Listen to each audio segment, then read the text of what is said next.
Hey, this is Chris, the Idaho Painter. Thanks for watching this free lesson on how to epoxy a garage floor. If you want to see more of my comprehensive course, it's at paintlifesupply.com. It goes over estimating, it goes over marketing, it goes over all the steps to complete a professional garage epoxy floor. So hopefully you enjoy this lesson. Thank you for watching. Today I got Tony Swartz with me from Rust-Oleum, and we're going to be talking about epoxy and epoxy floors. And I kind of use that term in general. I've been doing epoxy floors for over, I don't know, somewhere like 25 years, but technology has changed. There's a lot of new terminology out there. We're going to kind of like try to break this down and share with our audience so it's not so confusing like it was when I was trying to research and trying to figure out, because when I was doing epoxy floors, there was no such thing as like one-day floors. Now we got floors you can actually do in one day, in and out. One of the terms that we're all familiar with is epoxy. And can you tell me what an epoxy is, Tony? Yeah, absolutely. Well, an epoxy is the resin utilized for historically most flooring applications. Recently, there's been a lot of new technologies that have come on the market over the last 20 years, but epoxy is still far and wide the #1 utilized resin on the market. We have what we call like one-day floors, and I started doing some research, and there was two terms that I started seeing and reading about and kind of watching videos on, and one of them is polyurea and another one is polyaspartic. Can you tell me what a polyurea is? Definitely. So similar to the epoxy, that is the resin, the polyurea.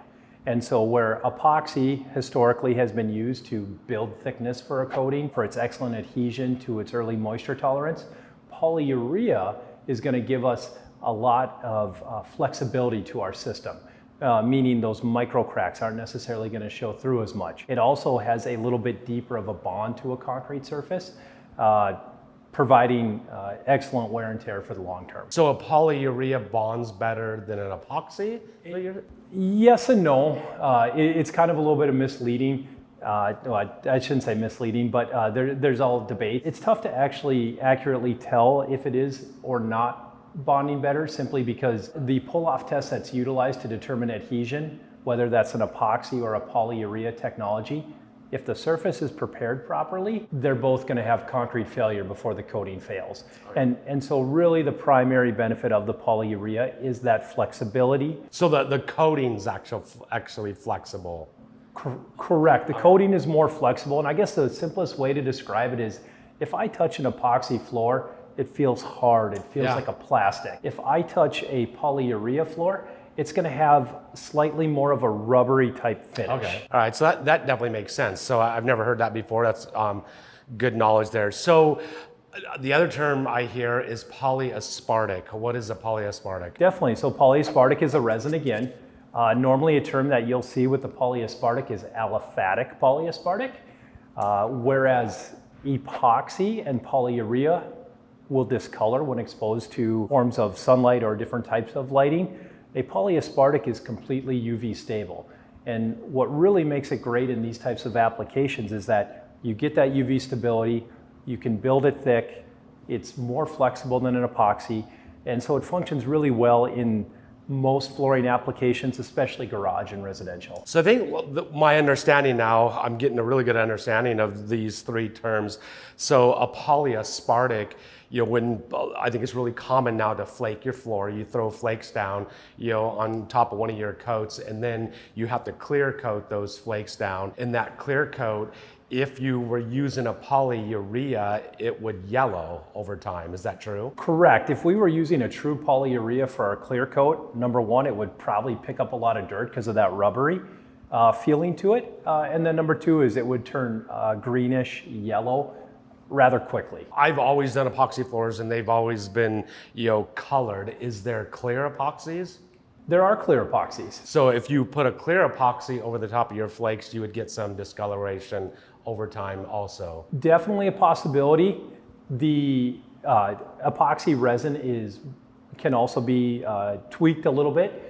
So for instance, the product we're using for our broadcast coat on this particular project is actually a cycloaliphatic epoxy resin, meaning it will have the highest color stability available in an epoxy resin.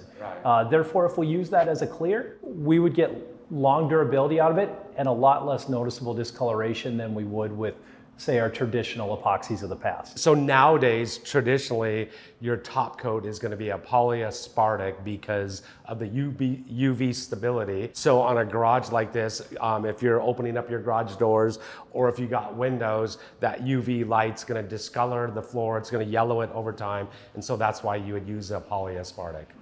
Absolutely correct. The polyaspartic is going to give you that long-term aesthetic appeal. Okay, that makes a whole lot of sense. So now that we've broken these three terms down, the floor that I do, we use a primer, and then we use an epoxy, and then we flake it, and then we put a polyaspartic on top of that. And that process is a commonly used process. Is that different than a one-day floor? Yeah, that is going to be different than a one-day floor. The benefit of the system that we're going to be utilizing here with that 3 coats is we're going to save a lot of time by not having all the surface preparation equipment. We're going to be able to apply that primer over a cleanly prepared surface, allowing for that next coat to take place. Whereas a one-day floor, we're commonly going to need a significant investment in diamond grinding surface preparation equipment. And then we're going to have everything that goes with that. In terms of the silica dust, you need the proper vacuums. You're going to need proper power to power all your equipment. And so there's a lot of other moving parts that go into a one-day floor versus the floor we're doing here is consistent, repeatable with minimal investment and minimal labor. Yeah, I think it's typically every floor that I've ever done, it's a 3-day process, and I've never had a floor fail. The system I'm using here, it's actually Rust-Oleum products. So the first product, the process, we're going to be cleaning the floor. After we clean it and it dries, we're going to be using Rust-Oleum's primer. What is that product we're actually priming with? So the primer that we're going to use on this product is in our Sealcrete label. It's called Epoxy Shell 550. And for lack of better terminology, I call it a minimal surface prep primer. It's a water-based epoxy, therefore it's not going to disturb anyone with odors, not going to have an odor when you're applying it, and it really goes on like your traditional primer or paint, working it out of a pan, has incredible adhesion. We've used it from projects that should never have had something go over the top, all the way to brand new concrete that was going to get a lot of durability that we thought no way it's going to last. And amazingly, it's still there to this day. And that's because Rust-Oleum at its core is a primer company. We're very good with primers, and that's where this technology came from. Yeah, so I think this is one of the things I really like about this system. And historically in the past, I used to come in, I would acid etch the floor. So there's a lot of things that could go wrong with the acid etching, and you're actually using an acid. I would spray the acid on, I would flush it up to the the front of the floor, then flush it down outside. So in trying to get like a really good etch on the floor, trying to get it like 100 grit sandpaper. With this primer, you don't have to do any acid etching anymore, right? Correct, no acid etching.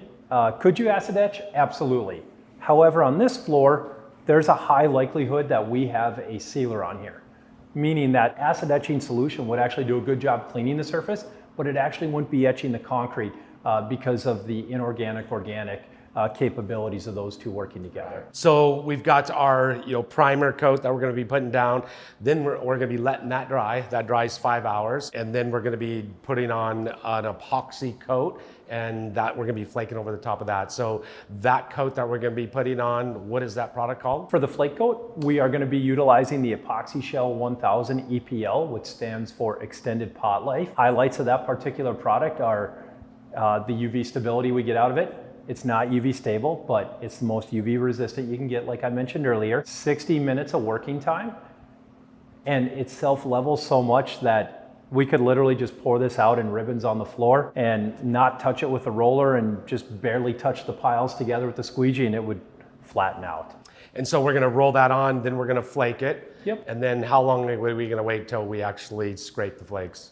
So for scraping the flakes, that's a great question, and that will depend a little bit on what temperatures we get. Right. Looks like we're going to get good weather. So typically 12 to 16 hours, we'd be ready to scrape this floor. And then we're going to come back and put a top coat of polyaspartic on, right? That is correct. Yep. So that's the system we're going to be showing you here in this epoxy course.